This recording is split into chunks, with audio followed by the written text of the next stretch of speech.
Sampai kapan antum mau tunda nih taubat? Sampai kapan masih menyisipkan dalam hidup kita kemaksiatan? Sampai kapan? Sehingga nikmat ibadahnya hilang. Biar dengar ayat, berusaha khusyuk mau nangis gak bisa. Karena dosanya masih ada. Dia masih buka celah dosa. Tutup nih pintunya. Mau 1 juta orang mengucapkan kamu alim ya, kamu berubah ya, kamu ekstrim lah. Apapun dia mengucapin terserah. Ucapin secapek kamu, tidak apa-apa. Gitu kan?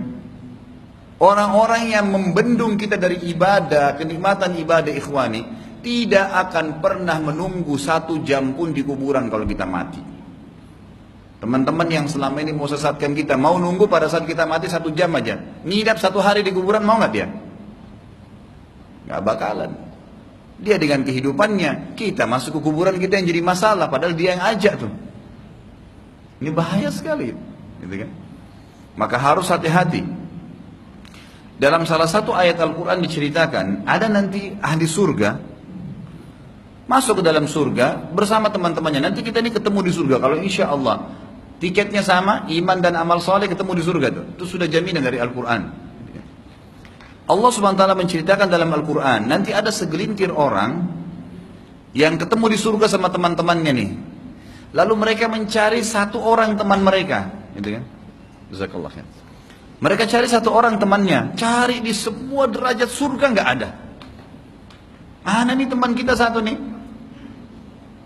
Maka Allah SWT menceritakan, fattala'a fawaja'a, apa ayatnya? Fattala'a fara'ahu fi sawa'il jahim, kata Allah. Ternyata waktu di surga dicari nggak ada. Lalu mereka melihat ke neraka, karena ahli surga nanti bisa lihat ahli neraka. Mereka lihat di neraka, dicari, ditemukan ada di neraka orang itu. Lagi disiksa temannya 1 nih. Lalu Allah Subhanahu wa taala menceritakan dialog terjadi antara teman sama temannya nih.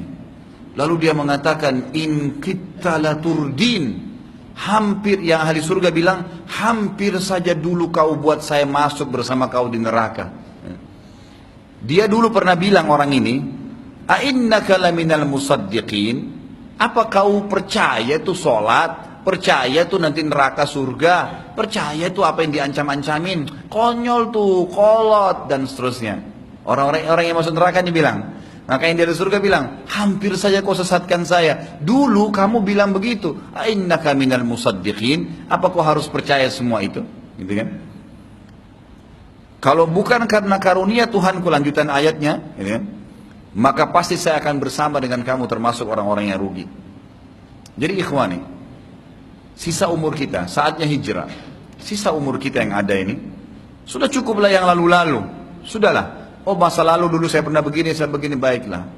Tapi ada saatnya orang harus berubah.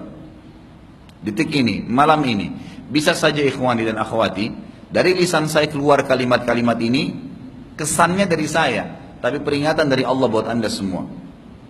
Jangan merasa nanti imannya ada kalau ustadznya ada, atau dengerin ceramah, enggak. Orang yang cerdas adalah orang yang mengambil pelajaran dari siapapun yang ngomong, yang penting benar dan menuntun dia ke jalan Allah. Berubah saatnya, nggak bisa. Sampai kapan kita tidak hijrah nih? Sampai kapan masih ada dosa yang kita biarkan terus menjadi penyakit di tubuh kita? Masa kita bisa betah, sedangkan gerah saja keringatan gak enak di tubuh. Bagaimana orang bisa membiarkan becek-becek di badannya, kotoran-kotoran, kuman-kuman, dibiarin. Sementara dia mau mengatakan saya bersih. Itu ibaratnya orang yang mau beramal soleh tapi masih banyak maksiatnya. Gak bisa ketemu. Ibadah itu bersih. Disuruh wudu, disuruh mandi, suruh pakai baju yang bebas dari najis, tempatnya harus bersih, jelas gerakannya, jelas bacaannya, bersih suci itu. Gak boleh ada hal-hal yang kotor di sini. Jangan ikutkan itu. Harus dijaga. Usahakan jiwa kita seperti satu ruangan yang steril. Jangan pernah ada apa-apa di situ yang busuk. Saya kasih contoh. Ini maaf saya agak panjang menjelaskan contoh-contoh supaya tujuannya supaya antum keluar dari sini sudah bisa mengambil ilmunya. Kata kunci, karena menjelaskan dalil gampang. Ini ayatnya, ini hadisnya. Tapi yang aplikasikan siapa? Kadang-kadang karena belum tahu bagaimana meletakkan dalil itu. Kalau kita punya sebuah ruangan di rumah kita, kamar itu jendelanya terbuka atau pecah jendelanya, pintunya terbuka, di lantainya berserakan tulang-tulang bekas makanan, makanan busuk, pakaian kotor, penuh satu ruangan. Kira-kira ngundang hewan-hewan masuk nggak? Hah? Mana suaranya nih? Masih hidup nggak nih? Hah? Masuk serangga, masuk nyamuk, masuk lalat, masuk anjing, masuk semua tuh. Kenapa? Ruangannya kotor. Ibaratkan itu jiwa antum tuh. Jadi kalau kita biarkan di dalam jiwa kita ini kemaksiatan seperti itu, berserakan tuh tulang-tulang bekas makanan, bekas pakaian. Dan ini banyak binatang-binatang yang tidak menyenangkan masuk. Ini setan semua nih masuk. Lebih parah gitu kan. Kita biarkan pintu pintu kita terbuka.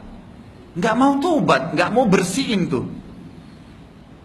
Ini contoh rasional. Mestinya jiwa kita, hati kita itu bersih semua, nggak ada makanan bekas, semua bersih, disapu, kalau perlu nggak ada satu debu pun, nggak ada debu, steril luar biasa, jendela semua ditutup, kaca semua ditutup, orang masuk nyaman, itu jiwa. Dan Allah mengatakan dalam Al-Quran tentang hamba-hambanya yang masuk surga tanpa hisab, illa man atallaha biqalbin salim. Yang masuk surga tanpa hisab nanti orang yang datang sementara hatinya, jiwanya salim, bersih, nggak ada kotoran-kotoran kemaksiatan. Yang betul-betul dijaga dari bangun tidur sampai tidur. Dan itu orang akan maksimal nikmatin ibadahnya tuh. Antum subhanallah coba jalankan seminggu aja deh. Tuh kuping ini jangan dengar musik, matanya jaga, guddul basar, turunin, jangan lihat yang haram. Lisan kita selalu istighfar, berzikir, baca Quran, coba seminggu aja. Bandingkan dengan keadaan iman kita sekarang, pasti beda.